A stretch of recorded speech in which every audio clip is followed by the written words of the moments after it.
সরকারি হাসপাতাল সব পরিষেবাই মেলে বিনামূল্যে, কিন্তু বাইক কিংবা স্কুটার রাখতে দিতে হয় টাকা। হাসপাতাল কর্তৃপক্ষের অনুমতিতেই চলছে এই পার্কিং, কিন্তু সরকারি হাসপাতালে কি এরকম করা যায়? স্বাস্থ্য দপ্তর বলছে করা যায় না, এটা নিয়ম বিরুদ্ধ।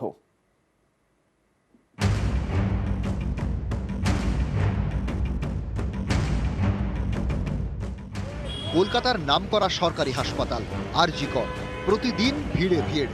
অনেকেই আসেন মোটরবাইক কিংবা স্কুটারে, কিন্তু হাসপাতালের বিভিন্ন জায়গায় লেখা নো পার্কিং। তাহলে উপায়? গাড়ি রাখবেন কোথায়? আসলে ফ্যালো করি রাখো গাড়ি।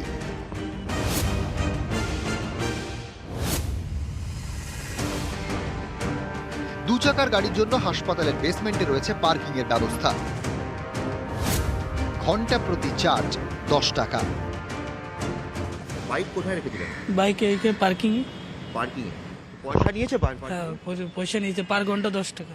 এখন এখানে এসে দেখো অন্য রুলস, কিন্তু কিছু করার নেই, সবাই নিচ্ছে, আমারও দিতে হচ্ছে। এই ভিতরে আন্ডারগ্রাউন্ড আছে, এখানে ও 1.5 ঘন্টা মতন রেখেছি। 20 টাকা। হাসপাতালে তো যান, এরকম কোথাও পার্কিং এর জন্য পয়সা নেয় না, তেমন আমি নেয় না। সরকারি হাসপাতাল রোগী কিংবা রোগীর আত্মীয়দের পাশাপাশি মেডিকেল রিপ্রেজেন্টেটিভদেরও আনাগোনা। তারাও গাঁটের পরি বসিয়েই গাড়ি রাখেন। কোথাও কি এরকম বাইক পার্কিং এর জন্য পয়সা নেওয়া? না না, সেরকম তো নেওয়া হয় না। আমরা এই আরজি করেই নেওয়া হয়, এখানে পার্কিং সিস্টেম করেছে। হ্যাঁ, পয়সা নেওয়া হয়। কত টাকা করে নেওয়া হয়?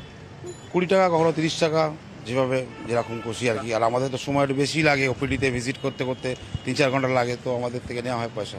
না, দেখিনি, ক্যালকাটা মেডিকেল কলেজে দেখিনি, এসএসকেএমেও দেখিনি, চিত্তরঞ্জন মেডিকেল কলেজে দেখিনি, কিন্তু এখানে নেওয়া হয়। এবার এখানে তো কোনো সার্কুলার নেই, বা আমরা তো জানি না সরকারের তরফ থেকে এটা পয়সাটা কোথায় যাচ্ছে।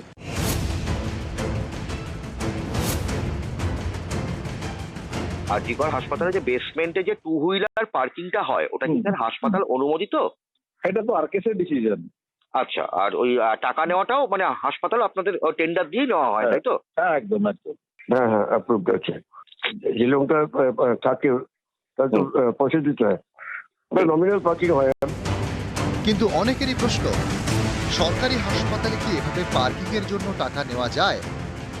স্বাস্থ্য দপ্তর কিন্তু জানিয়ে দিয়েছে সরকারি হাসপাতালে এভাবে টাকা নিয়ে পার্কিং নিয়ম বিরুদ্ধ।